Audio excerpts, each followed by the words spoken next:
In my last video, I was talking about the new moon in Pisces, so it was all related to do with astrology.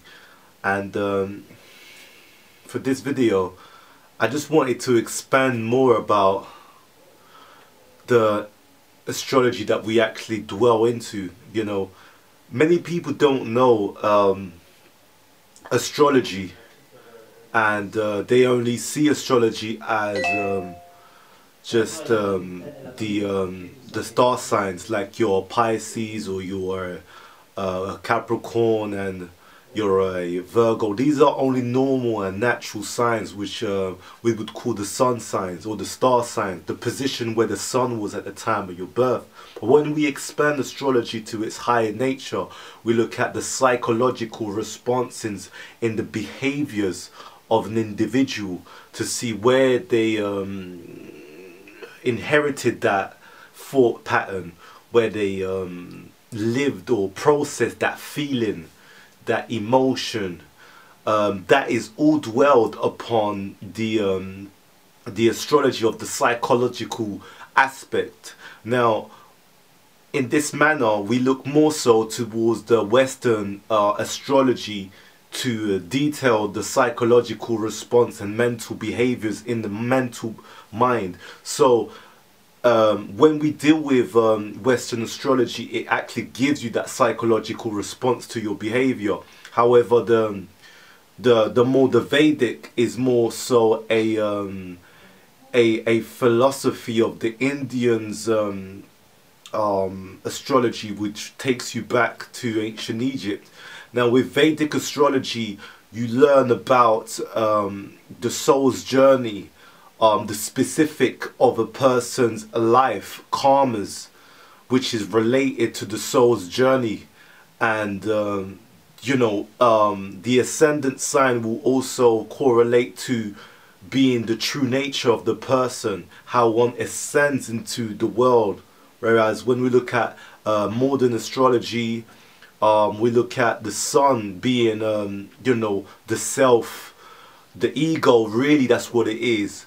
Whereas in the when we look into the ascendant, we are actually looking at how we come across to the world, how we appear to the world, how we relate to the world based upon how the world sees us first. This is where the ascendant goes into the whole astrological aspect. Now, with astrology, there's a wheel, and obviously we have 12 star signs. The sign in the wheel itself are actually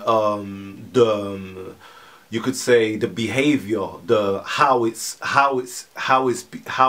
actually approached.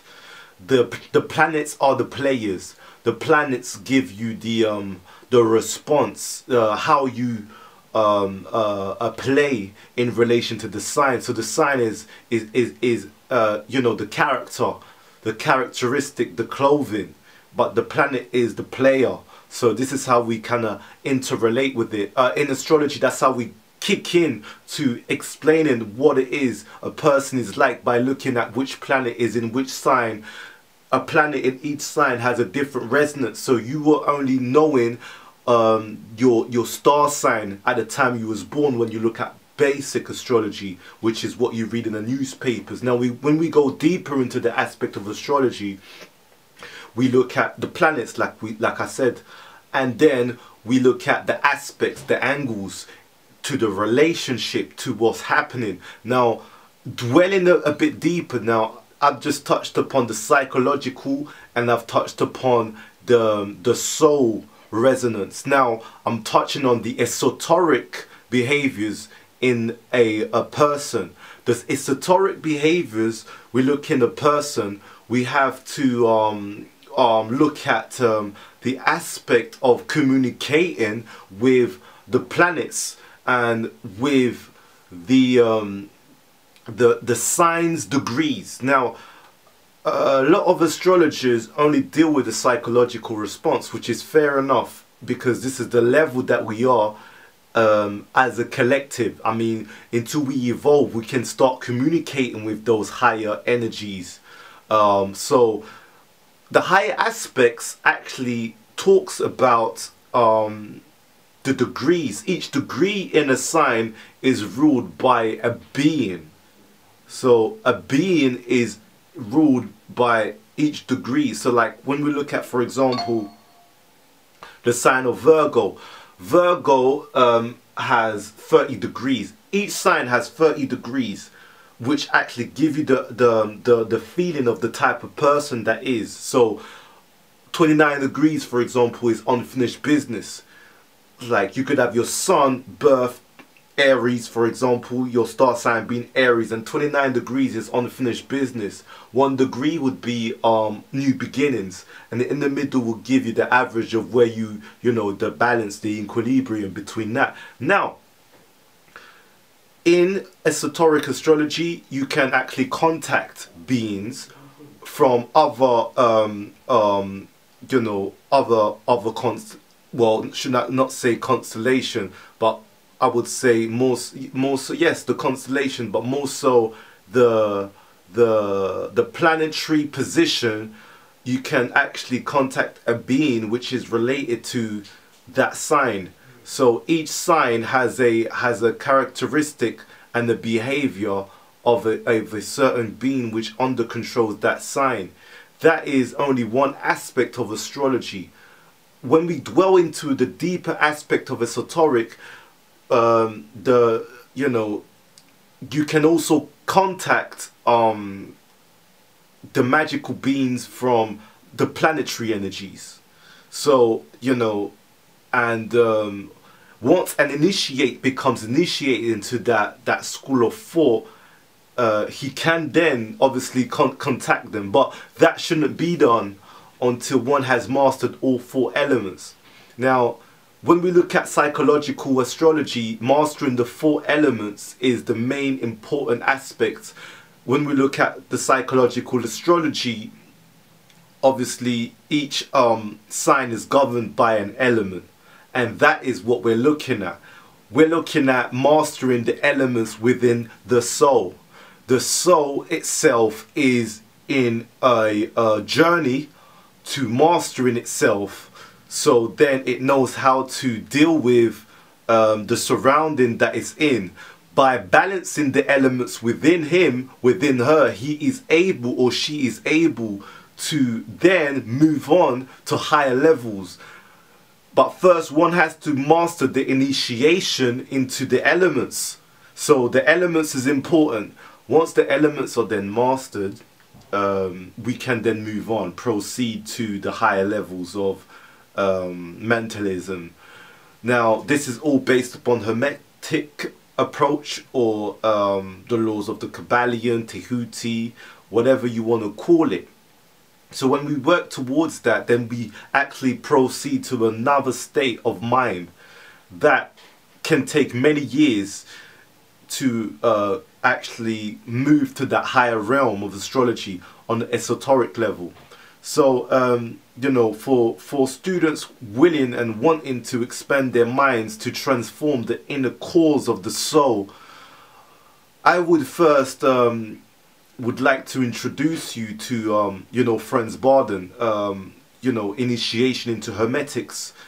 In one of my videos, I was actually talking about Franz Barden on the short term in relations to meditation. And for those that wish to expand their meditative aspect of mind and transform their soul, I'm talking about the soul within themselves, you know, really transform inside and really clean the dirt inside of it. I would suggest you follow the teachings, or should I say read into the teaching, not follow, read into the teaching and understand what it's about, and how can one ascend to higher levels and refine the soul for it to be light, you know. So when it's weight on the scale, it can be lighter than the, you know, the stone. So now, in relations to that, I would like to touch a little bit deeper in relations to astrology, in relations to that. When one ascends and then begins transforming, cleansing the soul, is also able to go into the levels deeper within himself, and actually is able to contact the highest aspects of oneself, and connect with the higher forces and understand the elements and speak to the elements on various levels. Once one has mastered the elements on those type of levels, then one is able to actually move forward to the higher aspects of astrology, which will be the esoteric behaviors in one's behaviors. Not so in one's behaviors, but in relationship to the beings on another plane. Now, in Franz Barden, he has a second book, which is Practical of Magical Evocation. This is the book. I wouldn't suggest anyone to start practicing any of this work until one has mastered the first book, because the first book is something that can take years to master and maybe lifetimes, depending on the soul's evolution and how far one has gone beyond. Doesn't matter which race you are, that can be achieved. Doesn't matter what background you are, that can be achieved for anyone. Every soul has the possibility to achieve this. Every human being has the possibility and the capability to achieve this, and it has to be emphasized, right, that you can achieve this and you can go beyond this this realm. Now, this life, which what we live in is a dream anyways, but we can go beyond this. So going into this book, this is the Practical of Magical Evocation. Obviously it talks about each degrees of each being in short details. It gives you examples of how to you know, how to work with these. This is obviously in the book, it actually gives you the aspects of the degrees of each being and the school of thought of what each being has to offer. Now remember, this is esoteric astrology, and we're dealing with mastering the universe or connecting with the universe to learn and understand the universe. And for those students which actually understand that the universe is actually beyond this, beyond the earth itself, will know that there is something major to understand. There is something major to connect with.